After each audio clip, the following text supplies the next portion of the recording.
reka twongere tubasuhuze tubahaye amahoro y'Imana tunababwira ko ubu ngubu tugiye gukomezanya namwe tubagezaho amakuru abagiye atandukanye muri kano kanya.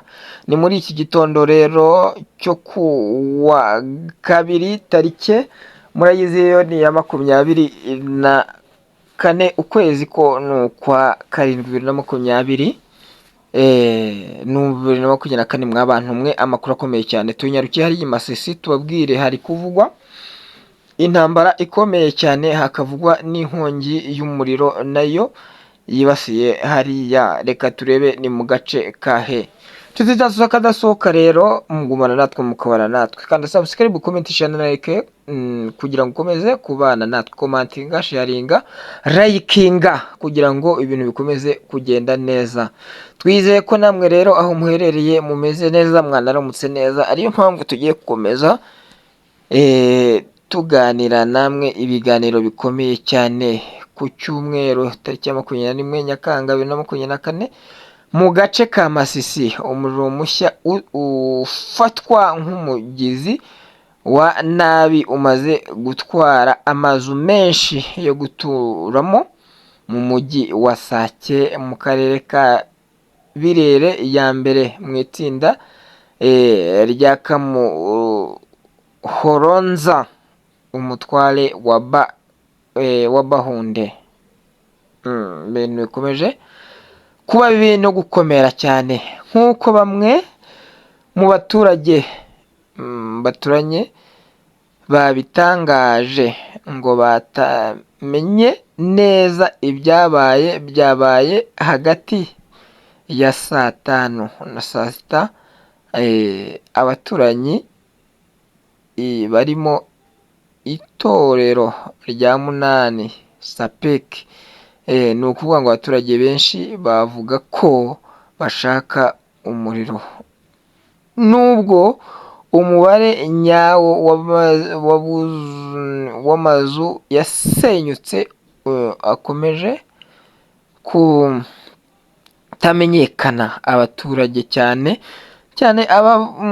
abavanywe mu byabo kandi baba mu nkambi bahangayikishijwe n'ibi bikorwa by'ubugizi bwa nabi batamenyekanye neza abari bo n'ababikoze. N'ubugizi bwa nabi nyine bukomeje gukorerwa hariya bukomeye cyane. Andi masoko dukesha amakuru muri Sake Civile avuga amazu agera kuri 10 yibasiwe n'uyu muriro udafite inkomoko. Leopard Bushange perezida w'urwego nawe yemeza aya makuru avuga ko atumva uburyo mu gihe kitarenze amasaha 72 byibuze amazu 35 yaba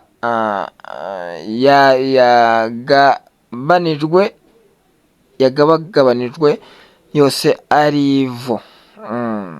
Ibintu bikomeje gukomera cyane kubera ko umutuzo wagaruye muri uyu murwa mukuru w'itsinda rya Kamuhoronza.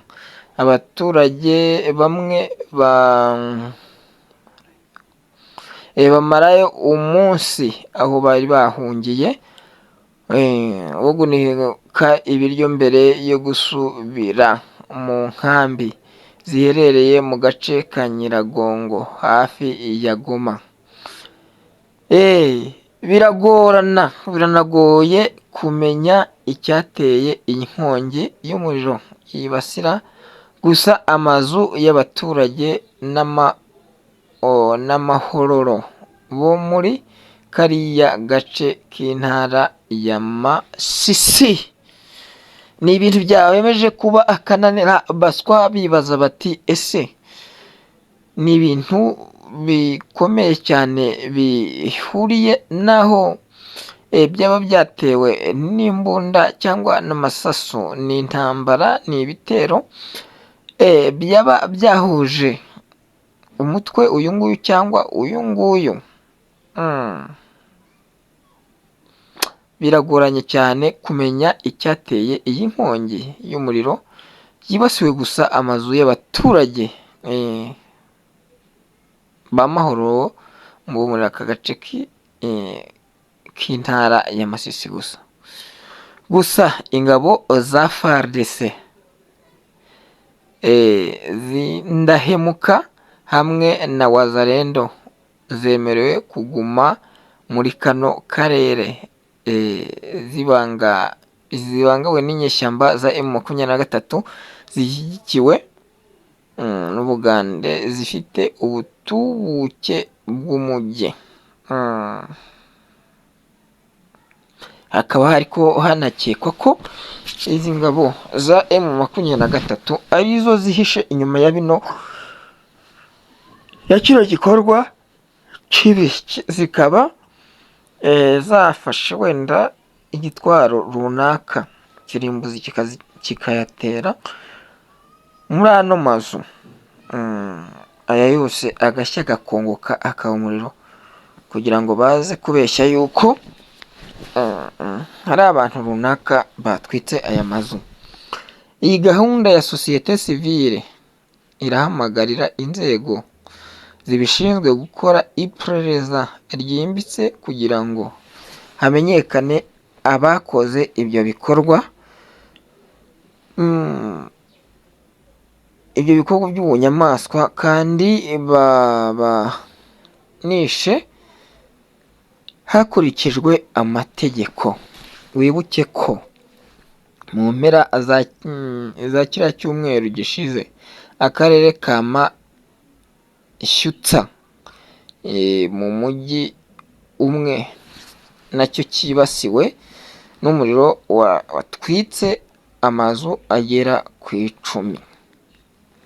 Intambara yari ikomeje kuba yayoberana uburyo abaturage, ingo zirenga 35 zose zatwikiwe icyarimwe, ntihagire na rumwe rusigara atari umuyonga. Harakomeza kwibazwa ko ari intambara ikomeye cyane yahinduye ubundi buryo. Izi nyeshyamba za M23 zikaba zateye ikibombe aha hantu kigahita gikongora izi ngo.